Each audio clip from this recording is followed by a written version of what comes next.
So you bought an insurance policy and now you're getting a call from an inspection company that says they need to do an inspection. What does that mean? You have questions, we have answers. Let's get into it.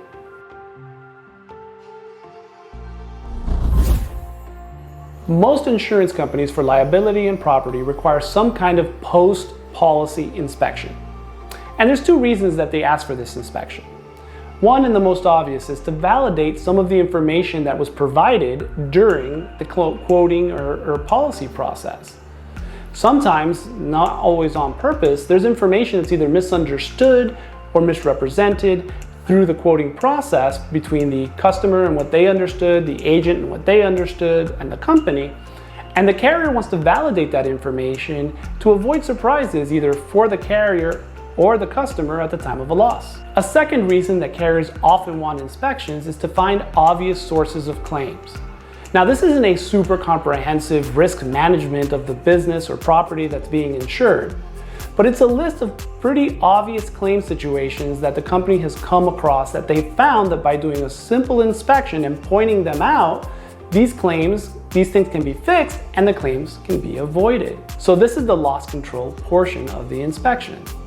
Common recommendations, and by recommendations they mean you have to fix these things. Not sure why they need to call them recommendations.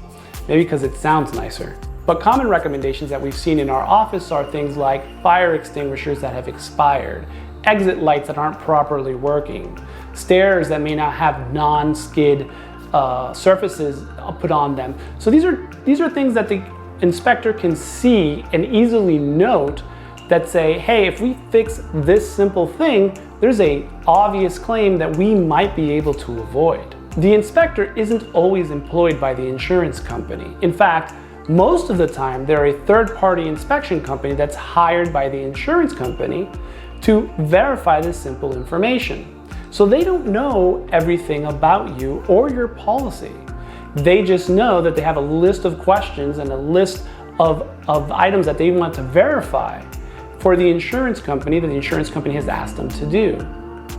Now, this sometimes creates a little confusion when we've seen inspection recommendations come back.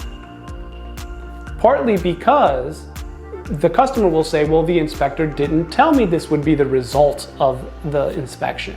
Well, that's because the inspector's not really making a judgment.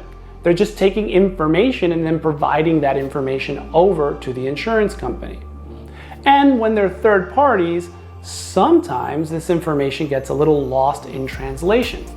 So when an inspection does come back to the insurance company, we usually get a list of recommendations that must be reviewed or verifications that must be confirmed.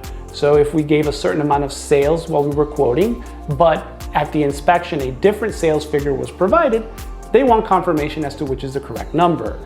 Or if they found that there is an exit light that's not properly working, they'll want confirmation that that exit light has been repaired. But what if the number that the inspector wrote down wasn't the number you remembered giving?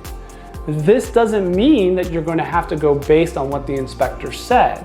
All it means is that we have to confirm to the insurance company in another way what the proper sales estimates should be, or what the proper payroll should be on the policy.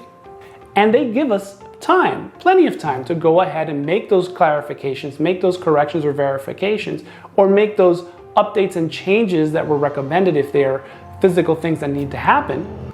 So two questions we often get is A, do I actually have to do the inspection? And B, do I have to follow the recommendations that the inspector provided? The answer to both questions is no, but then the policy will likely get canceled. So the underwriters want to make sure that some of those obvious situations are taken care of and that the information that they have on file for which the quote was created is accurate. So you don't have to allow the inspector in and you don't have to follow the recommendations or confirm the figures, but if you don't, you're likely facing a cancellation situation. If you want to keep your policy in good standing, yes, you do have to allow the inspector to complete their inspection. It's usually not a very invasive or time-consuming, just needs to be scheduled and done. And the recommendations usually are something that will make sense to your business. They're things that you'll realize really were kind of obvious things that might have been on a to-do list and it was just a good time now to make sure that we get them done to avoid a possible large claim when it's something that could have been avoided. Not all insurance companies inspect. Many do, most do, a vast majority do, but they all don't inspect.